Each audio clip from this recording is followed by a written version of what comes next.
8:45, this is the Sri Lanka Broadcasting Corporation. The news edited by J. Yogaraj, read by Soundithavam. The 2024 budget passed in Parliament. The IMF's Executive Board's successful completion of the first review under the EFF arrangement approves the second tranche for Sri Lanka. The President says the government's approach stands as the sole viable means to foster the nation's development. A separate police unit to probe complaints of religious slander on social media. The maximum retail price of MOP fertilizer announced as 9,000 rupees. Amber advisory issued for heavy rainfall. Sri Lanka and Thailand successfully conclude 8th round of FTA negotiations. In news overseas, Kishida to reshuffle his personnel on Thursday in response to money scandal. And in sports, Upul Taranga heads new cricket selection committee. The 2024 appropriation bill was passed in Parliament with a majority of 41 votes.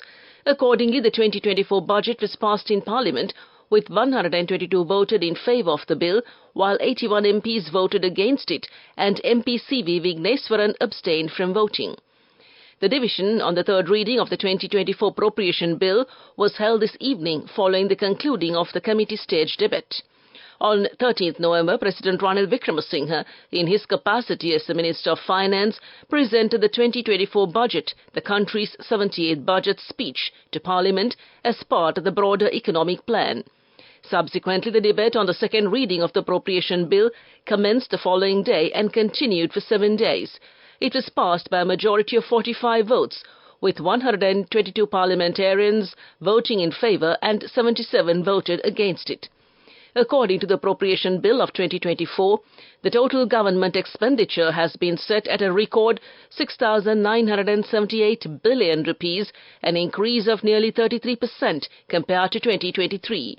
Meanwhile, the budget deficit for the fiscal year 2024 is estimated at 2,851 billion rupees, or 9.1% as a percentage of the GDP.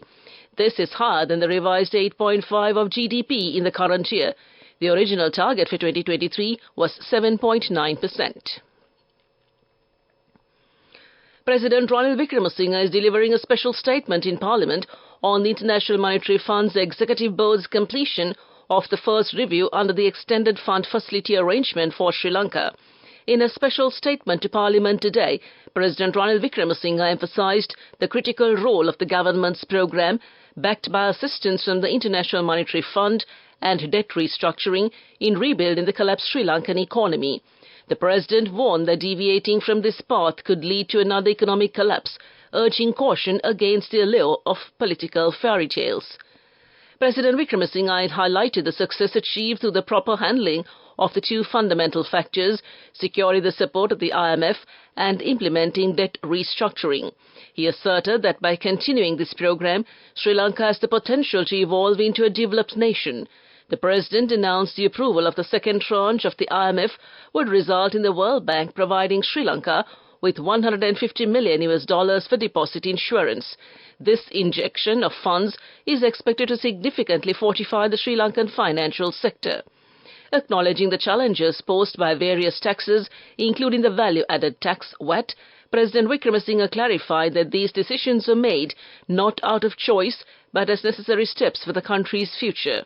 He assured that as the economy strengthens, the government will implement measures to bring relief to the people.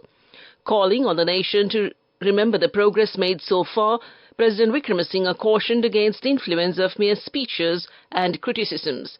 He asserted that despite facing limitations, his leadership has steered the country towards victory by gathering support both domestically and internationally. As the President emphasized the importance of staying on the current path, he urged citizens not to lose sight of the substantial achievements and advancement that have been realized.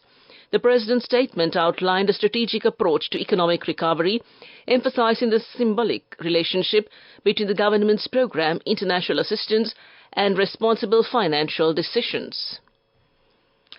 The Acting Inspector General of Police, IGP Deshabandhu Tennakone, has directed the Computer Crime Investigation Division, CCID, to establish a separate division in order to investigate allegations of religious hate crimes perpetrated through social media. Accordingly, the public can report such crimes to the following methods. Telephone number 0112 300 637, that's 0112 300 637, fax 0112 381 045, that's 0112 381 045, or email ccid.religious@police.gov.lk. Speaking in this regard, the police media spokesman SSP Sinhala said the acting IGP directed the Police Computer Crimes Investigation Division (CCID) to establish a separate division to accept the complaints related to religious crimes. The government earned more than $1.8 billion from the tourism sector during the last 11 months of this year. This shows an increase of 78.3% when compared to last year. The tourism sector is expected to show more improvement next year, as many foreign airlines have commenced their weekly flights to Sri Lanka.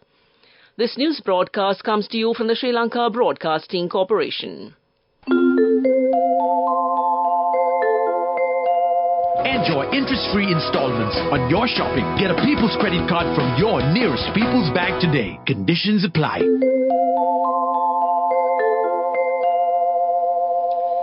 Due to the wave-type atmospheric disturbance, prevailing showery conditions are expected to enhance over most parts of the island over the next few days, starting tomorrow, the Department of Meteorology said in an advisory. As such, the northern, north-central, eastern, Uva and southern provinces and the Nuwara and Matale districts are likely to be affected by downpours. The Met Department warned of heavy rainfall of above 100 millimeters in parts of these localities. The members of the public have been advised to take adequate precaution to minimize damage caused by temporary localized strong winds and lightning during the thunder showers. The 8th round of the Sri Lanka-Thailand Free Trade Agreement negotiations have been successfully completed. The negotiations, which took place from the 27th to the 29th of November in Bangkok, were co-chaired by the Director General of the Department of Trade Negotiations and the Chief Negotiator of Thailand, Oraman Suptawitham, and the Chief Negotiator of Sri Lanka, KJ Veerasinghe, according to the Embassy and Permanent Mission of Sri Lanka in Bangkok. The Chief Negotiator of Thailand has welcomed the Sri Lankan delegation to the 8th round of the SLTFTA negotiations and stated that both countries have agreed to conclude the negotiations by the end of 2023. The FTA is expected to be signed on February 3, 2024, to coincide with the Independence Day celebrations of Sri Lanka. Meanwhile, the Chief Negotiator of Sri Lanka has appreciated Thailand for hosting the 8th round of the SLTFTA negotiations, while expressing gratitude for agreeing to conclude the SLTFTA negotiations by the end of this year. On the sidelines of negotiations, a seminar on trade and investment opportunities in Thailand and Sri Lanka was organized by Thailand's Department of Trade Negotiations and the Department of International Trade Promotion on November 29th. With that, we conclude local news. Light up your life, light up your smile. This December, yeah. People's discounts coming your way. All over the place. December, yeah. Enjoy special offers all over the place with People's Credit Cards this December, with discounts of up to 75% at selected merchants. Enjoy interest-free installments on your shopping. Get a People's Credit Card from your nearest People's Bank today. Conditions apply. The main news story is brought to you by Sinhala Mahatma. The government-owned fertilizer companies were advised to declare the maximum price at which MOP fertilizer muriate of potash can be sold at 9,000 rupees. This is following a review discussion in this regard yesterday with the participation of the Agriculture Minister Mahinda Amaraweera. During the discussions, it was revealed that 27,000 metric tons of MOP fertilizer are currently available to the two government-owned fertilizer companies, and urea fertilizer has also been given to all agrarian service centres. Therefore, arrangements have been made to sell a bag of urea fertilizer and MOP fertilizer at 9,000 rupees each, and Minister Amaraweera advised the National Fertilizer Secretariat Director, Dr. Jagat Pereira, to declare the maximum retail price for MOP fertilizer. That was the main news story. The main news story was brought to you by Sinhala Mahatma.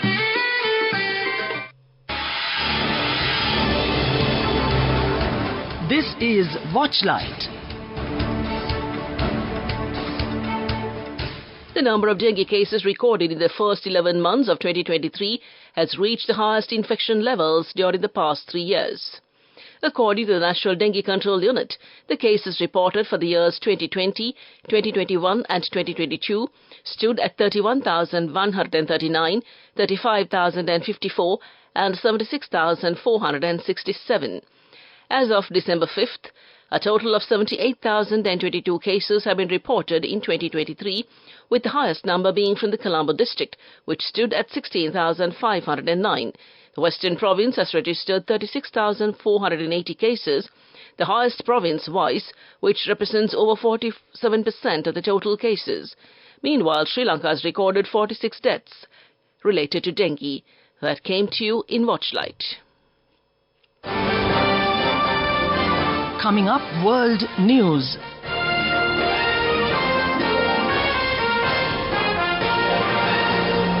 Moving on with world news headlines, Kishida to reshuffle his personnel on Thursday in response to money scandal. China-Vietnam leaders agree to step up cooperation.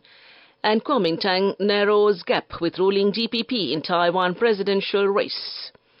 Japanese Prime Minister Kishida Fumio has pledged to spearhead efforts to restore people's trust in politics amid political funding allegations involving some factions of the main ruling Liberal Democratic Party. He says he will reshuffle his personnel in this context on Thursday. Some LDP factions are suspected of underreporting their revenue from fundraising gatherings in their political fund reports. They also allegedly paid kickbacks to the officers of members who exceeded their sales quotas of tickets for fundraising events. The members' office are suspected of failing to declare the money in their reports. China and Vietnam have signed a range of agreements to strengthen ties despite territorial disputes. Chinese President Xi Jinping has made his first visit to Vietnam in 6 years, where he met with the country's leaders to secure dozens of deals. Xi had meetings with the Vietnamese Prime Minister Pham Minh Chinh and President Vo Van Thuong on Wednesday, the second day of his trip. With 1 month to go before Taiwan's presidential election, polls show the ruling Democratic Progressive Party's candidate in the lead.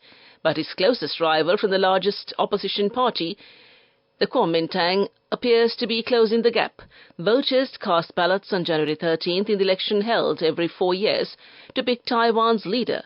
Vice President Lei Chang-te of the ruling Democratic Progressive Party, Kuomintang candidate New Taipei City Mayor Hu Yu-hee, and former Taipei Mayor Ko Wen-je of the second largest opposition Taiwan's People's Party are running. Back to the headlines of the world news. Kishida to reshuffle his personnel on Thursday in response to money scandal. China-Vietnam leaders agree to step up cooperation. And Kuomintang narrows gap with the ruling DPP in Taiwan presidential race.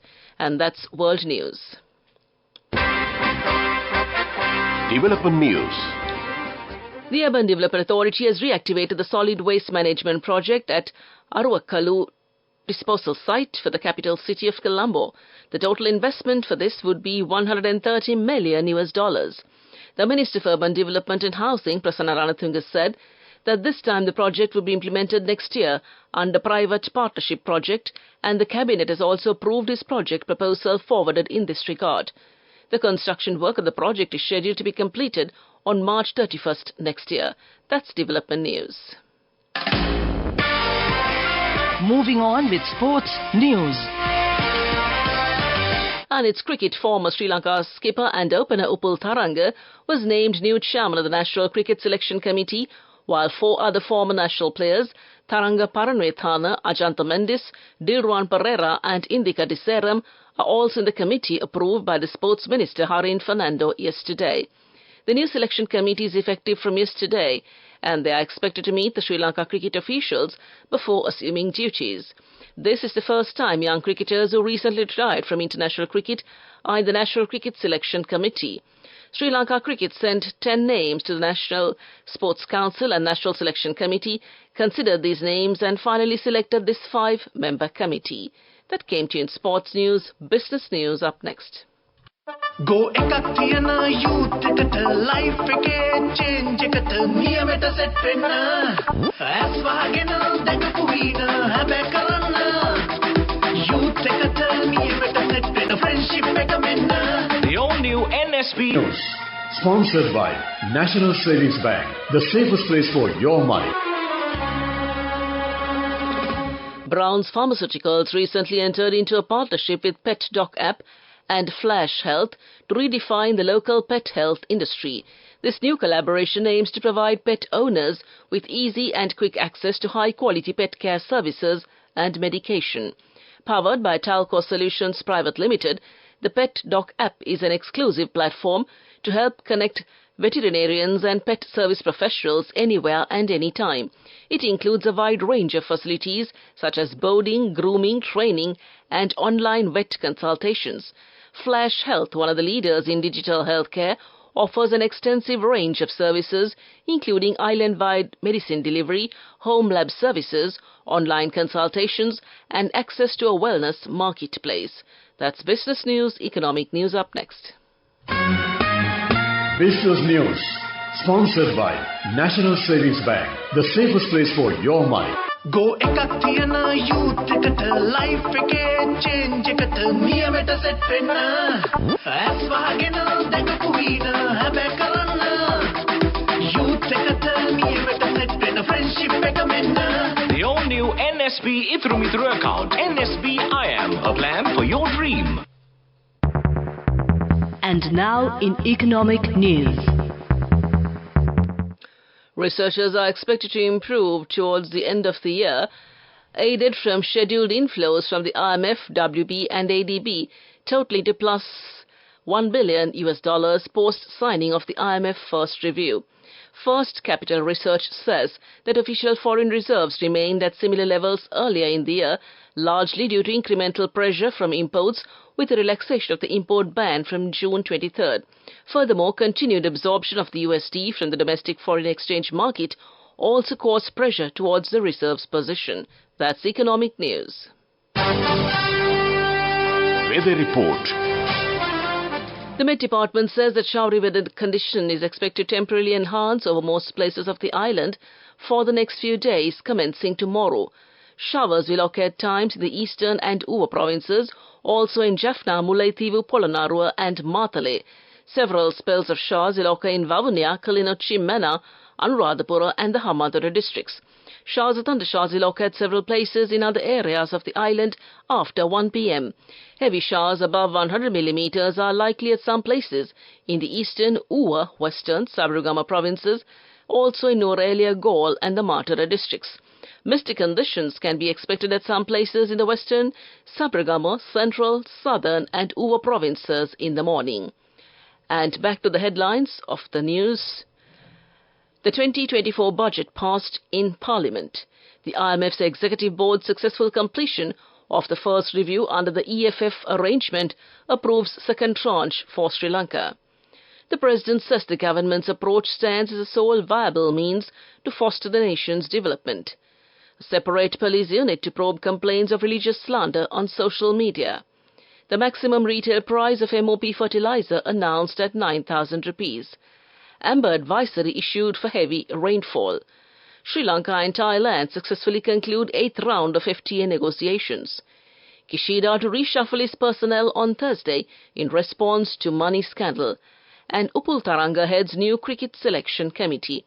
That concludes tonight's news broadcast, and now it's back to your host, Ramesh Piris, to take you to the end of transmission and keep you well entertained. All yours, Ramesh.